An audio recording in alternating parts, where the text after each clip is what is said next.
Hello friends, नमस्कार। Krishna's academy में एक बार आपका फिर से स्वागत है। जैसे कि आप जानते हैं कि हम लोग पुष्पी पादपों में शारीरिकी के बारे में अध्ययन कर रहे थे और हमने विभिन्न प्रकार के ऊतक के बारे में पढ़ लिया था। आज से हम शुरू करते हैं ऊतक तंत्र, और ऊतक तंत्र में आज हम डिस्कस करेंगे बाह्य त्वचीय ऊतक तंत्र यानी कि एपिडर्मल टिश्यू सिस्टम के बारे में। तो देखें सबसे पहले कि ऊतक तंत्र कितने टाइप का होता है, क्या कैसे इसको डिफाइन करते हैं। उसके लिए ऊतक तंत्र का मतलब है कि पौधों में उपस्थित सभी प्रकार के ऊतक आपस में मिलकर ऊतक तंत्र का निर्माण करते हैं। जैसे आप पढ़ते हो ना, कोशिकाएं जो हैं वो मिलके क्या बनाती हैं, ऊतक बनाती हैं। ऊतक मिलके क्या बनाते हैं, ऊतक तंत्र बनाते हैं, और उन ऊतक तंत्र से फिर पौधे के विभिन्न भागों का निर्माण होता है। तो जितने भी ऊतक तंत्र हैं उनको हम 3 प्रमुख भागों में डिवाइड करते हैं। कौन कौन से हैं?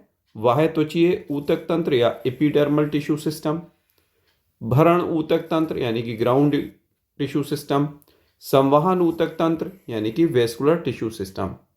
3 ही प्रकार के ऊतक तंत्र जो है वो पौधों के अंदर पाए जाते हैं। और ये भी विशेषता हम किसकी बात करते हैं ऊतक तंत्र में? जो हायर प्लांट्स हैं, जनरली जो डिस्कशन किया जाता है वो आवर्त बीजीय पौधे, अनावृत बीजीय पौधे और टेरिडोफाइट्स, इनके संबंध में ज्यादा अध्ययन किया जाता है। तो आज का जैसे हमारा टॉपिक है बाह्य त्वचीय ऊतक तंत्र या एपिडर्मल टिश्यू सिस्टम। क्या खासियत है इसके बारे में देखें। यह पौधे का बाहरी रक्षात्मक आवरण का निर्माण करता है। सबसे बाहरी है, जैसे हमारी स्किन होती है, त्वचा होती है, वैसे ही पौधों के अंदर बाह्य त्वचा बनेगी। और जैसे स्किन प्रोटेक्शन का काम करती है, रक्षात्मक कार्य करती है, वैसे ही ये भी रक्षात्मक कार्य करता है। इसीलिए इसको हम नाम देते हैं आवरणीय ऊतक तंत्र। हमारे भी स्किन के सिस्टम को कहा जाता है इंटेग्यूमेंट्री सिस्टम, और यहां भी इसको क्या नाम दिया जा रहा है? टेग्यूमेंट्री सिस्टम, जो प्लांट की पूरी बॉडी को बाहर से कवर करने का काम करेगा। दूसरा इसका प्रमुख फीचर है कि ये एक ही परत का बना होता है, सिंगल लेयर्ड होता है, और उस लेयर के अंदर ढोलक के आकार की मृदूतीय कोशिकाएं पाई जाती हैं, यानी कि पेरेन्काइमेटस सेल्स का बना होता है, जिनका आकार ढोलक के समान होता है। इनमें उपचर्म यानी कि क्यूटिकल उपस्थित भी हो सकता है या अनुपस्थित हो सकता है, पाया भी जा सकता है और नहीं भी पाया जा सकता। अब जो बाह्य त्वचीय उपतंत्र है ये जड़ में, पत्ती में, तने में कुछ अलग अलग प्रकार का होता है। तो पहले तो हम ये पढ़ेंगे कि इसमें कितने पार्ट में इसको डिवाइड कर रहे हैं और उनका क्या क्या पार्ट है। तो सबसे पहले हम लेते हैं जड़ में एपिडर्मल टिश्यू सिस्टम के बारे में। जड़ में जो एपिडर्मल टिश्यू सिस्टम है इसको नाम दिया जाता है एपिब्लेमा। एपिडर्मिस यहां नहीं कहते, बल्कि हम क्या कहते हैं? एपिब्लेमा कहते हैं। और इसके और भी नाम हैं, जैसे राइजोडर्मिस या पिलीफेरस परत। राइजोडर्मिस इसलिए कहा जाता है, राइजो मीन्स होता है रूट, और डर्मिस मीन्स डर्मा यानी कि लेयर। जो बाहरी परत है ये इंग्लिश टर्म है, राइजोडर्मिस इसको कहा जाता है। ऐसी पिलीफेरस, पिलाई वर्ड का मतलब होता है हेयर लाइक स्ट्रक्चर, जिस ऐसी सतह जिस पर हेयर्स पाए जाए, रोम पाए जाए, इसीलिए इसको नाम देते हैं पिलीफेरस। और रोम यहां पर क्या होंगे? मूल रोम। इनमें उपचर्म और रंध्र अनुपस्थित होते हैं, नहीं पाए जाते, कोई काम ही नहीं है। क्यों? क्योंकि जड़ खुद जमीन के अंदर प्रेजेंट है, तो बाष्पोत्सर्जन होने का सवाल ही नहीं है, जिसके लिए उसको कम करना है। लेकिन मूल रोम जो पाए जाते हैं, ठीक है, मूल रोम जो है कैसे हैं आप देखें यहां पर डायग्राम में, ये एपिडर्मिस को बताया गया, बाह्य त्वचा या एपिडर्मिस है, और इससे एक्सटेंशन की फॉर्म में क्या निकले हैं? एक कोशिकीय मूल रोम निकले हुए हैं। एक कोशिकीय होते हैं, यहां से लेकर और यहां तक ये पूरी एक कोशिका है। और इसका कार्य क्या होता है? इसका कार्य होता है अवशोषण की सतह का क्षेत्रफल में वृद्धि करना। और ये किस पार्ट में पाए जाते हैं? ये पाए जाते हैं मूल रोम प्रदेश में या परिपक्व प्रदेश में। जड़ की जब आपने बाह्य आकार की पढ़ी थी तो उस समय पर जड़ के विभिन्न प्रदेश पढ़े थे, तो उसमें मूल रोम प्रदेश या परिपक्व प्रदेश में ये पाए जाते हैं, एक कोशिकीय होते हैं। और इनका कार्य मैंने क्या बताया? ये सतह के क्षेत्रफल में वृद्धि करते हैं जिससे कि जड़ ज्यादा से ज्यादा जल और खनिज लवणों का अवशोषण कर सके। दूसरा आता है तने में, देखें स्टेम में, स्टेम में इसको बाह्य त्वचा कहते हैं, एपिडर्मिस, जिसकी वजह से इसका नाम दिया गया। ऐसे इसमें क्यूटिकल या उपचर्म उपस्थित होता है। तरुण तने यानी कि यंग स्टेम और शाकीय तने यानी कि जो हर्बेशियस प्लांट होते हैं, जो साग के रूप में पाए जाते हैं, जिनमें तना काष्ठीय नहीं होता है, उनकी सतह पर भी रंध्र पाए जाते हैं।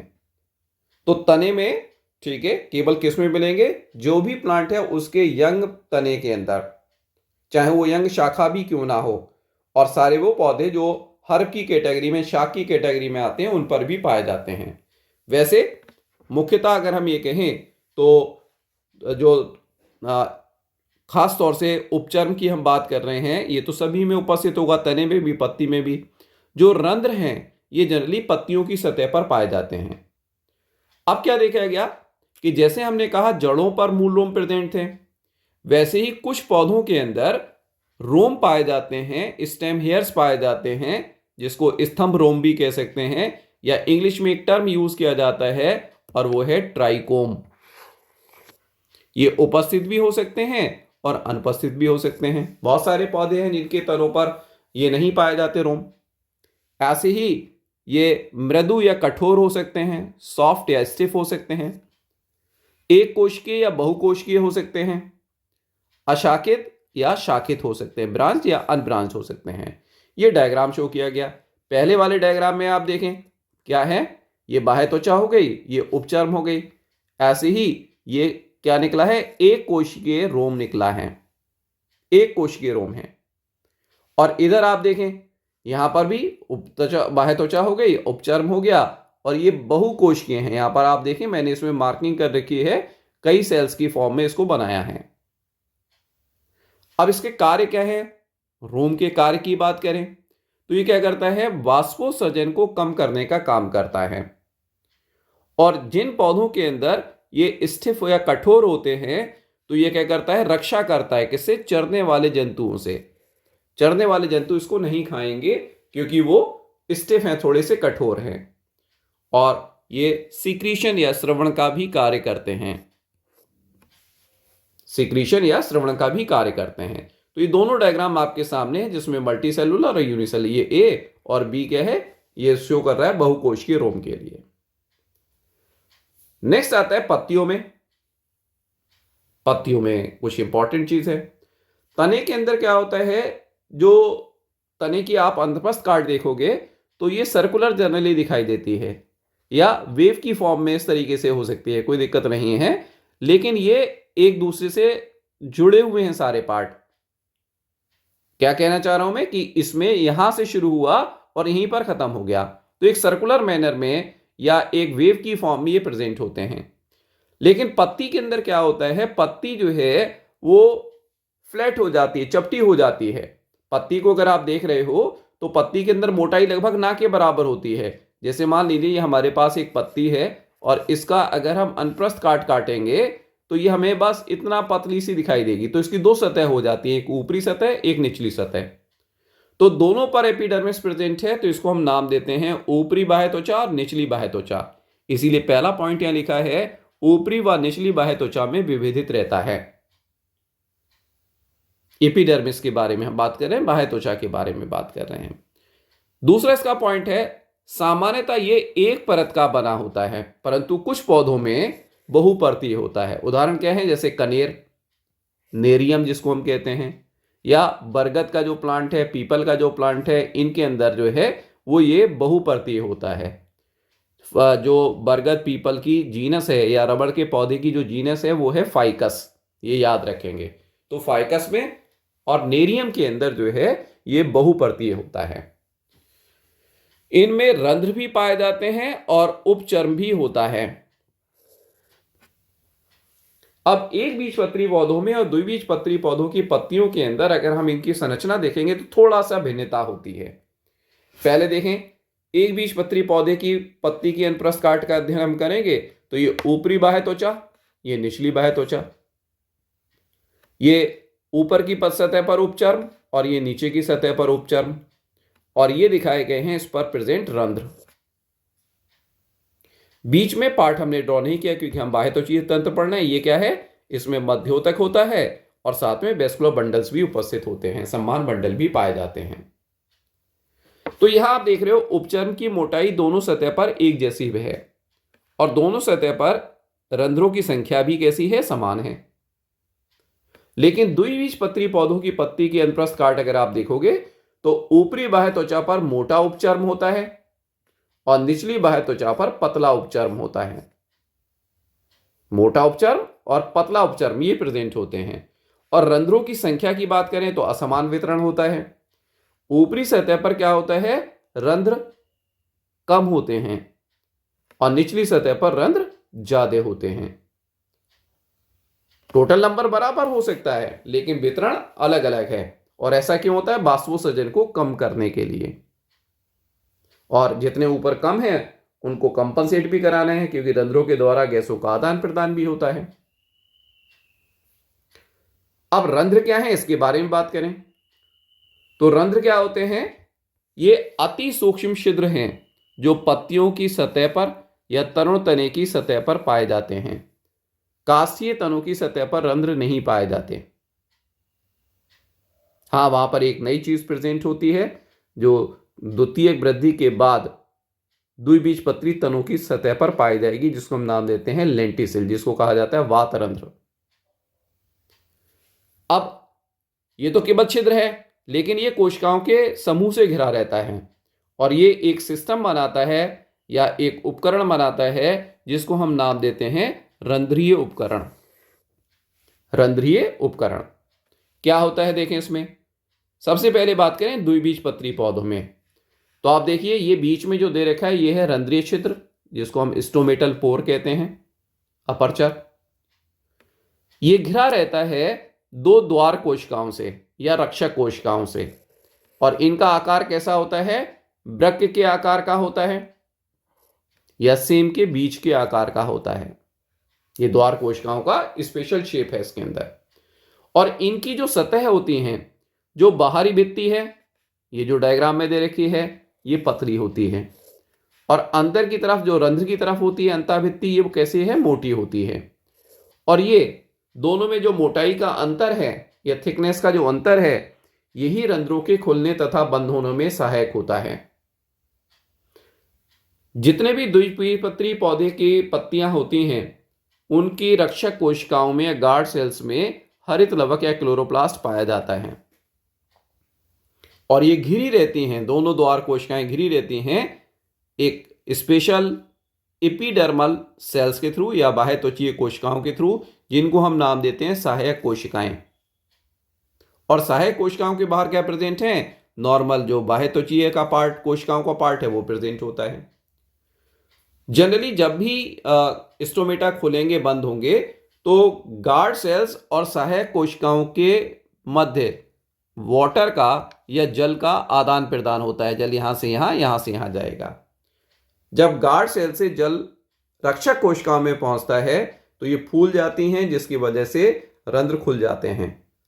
ये प्रक्रिया दिन के समय होती है और रात के समय क्या होता है, इसमें से जल वापस कहाँ आ जाता है, सहायक कोशिकाओं में आ जाता है। ये शलत हो जाती हैं, पिचक जाती हैं, सिकुड़ जाती हैं, जिसकी वजह से इनके अंदर जो टर्गर प्रेशर होता है ये कम हो जाता है और स्टोमेटा बंद हो जाते हैं।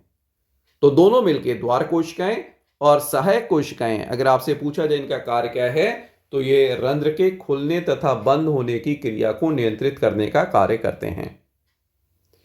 अब देखें एक बीजपत्री पौधों में, तो एक बीजपत्री पौधों में लगभग बाकी सारी चीजें सेम है, लेकिन जो द्वार कोशिकाएं हैं, इन द्वार कोशिकाओं या रक्षक कोशिकाओं की आकृति की अगर हम बात करेंगे तो ये डंबल के आकार की होती हैं।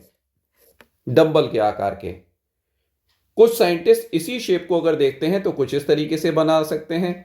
और ये किस तरीके से दिखती है, ये दिखती है हड्डी की तरह, और हड्डी को हिंदी में कहा जाता है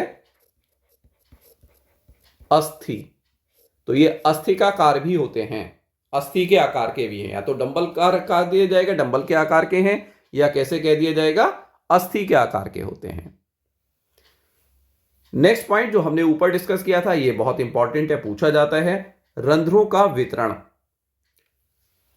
आपको बताया एक बीजपत्री पत्ती की दोनों सतह पर ये समान रूप से वितरित रहते हैं। जितने ऊपरी सतह पर प्रेजेंट हैं, यानी कि ऊपरी बाह्य त्वचा में प्रेजेंट हैं, उतने ही निचली बाह्य त्वचा में प्रेजेंट होते हैं। जबकि द्विबीजपत्री पौधों में आपको बताया ऊपरी सतह पर रंध्रों की संख्या कम होती है और निचली सतह पर अधिक होती है। कारण भी मैंने आपको डिस्कस किया। अब ओवरऑल अगर हम बात करें बाह्य त्वचीय तंत्र के कार्य के बारे में, तो पहला तो लाइन ही हमने आपसे कहा था, ये रक्षात्मक आवरण का निर्माण करता है, तो रक्षण करना काम है। दूसरा, सतह के क्षेत्रफल में वृद्धि करता है, जैसे मूल लोम के बारे में आपको बताया था कि अवशोषण के लिए जो सतह है उसका क्षेत्रफल बढ़ा देते हैं, जिससे कि ज्यादा से ज्यादा जल और खनिज लवणों का अवशोषण हो। ऐसे ही वाष्पोत्सर्जन में कमी, वाष्पोत्सर्जन में रोम अगर प्रेजेंट है तो ये वाष्पोत्सर्जन को कम करते हैं तनों में और पत्तियों की सतह पर।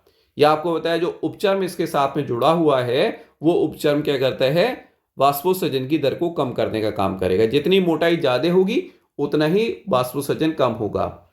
इसीलिए जो पौधे मरुस्थल में पाए जाते हैं, जो पौधे मरुस्थल में पाए जाते हैं, उनके ऊपर, उनकी बाह्य त्वचा के ऊपर मोटा परत होता है क्यूटिकल का। और लास्ट कार्य क्या है, गैसों का आदान प्रदान करना। ये किसके द्वारा होता है, रंध्रों के द्वारा होता है। और इसमें दो प्रमुख गतिविधियां पार्टिसिपेट करेंगी। भाई अगर रंध्र में गैसों का आदान प्रदान होगा तो ये श्वसन में भी सहायक होगा, और किसमें, प्रकाश संश्लेषण की क्रिया में भी गैसों का जो आदान प्रदान होता है वो भी रंध्रों के द्वारा ही होता है। तो ये हमारा पार्ट था बाह्य त्वचीय ऊतक तंत्र, एपिडर्मल टिश्यू सिस्टम। ये बहुत इंपॉर्टेंट है, एग्जाम में इसके क्वेश्चन बहुत ज्यादा पूछे जाते हैं। तो आज इतना ही रखते हैं, आज हमारे ये टॉपिक कंप्लीट होता है। नेक्स्ट जो क्लास होगी उसमें हम डिस्कस करेंगे ग्राउंड टिश्यू सिस्टम, या जिसको आप कहते हो भरण ऊतक, या जिसको कहा जाता है फंडामेंटल टिश्यू।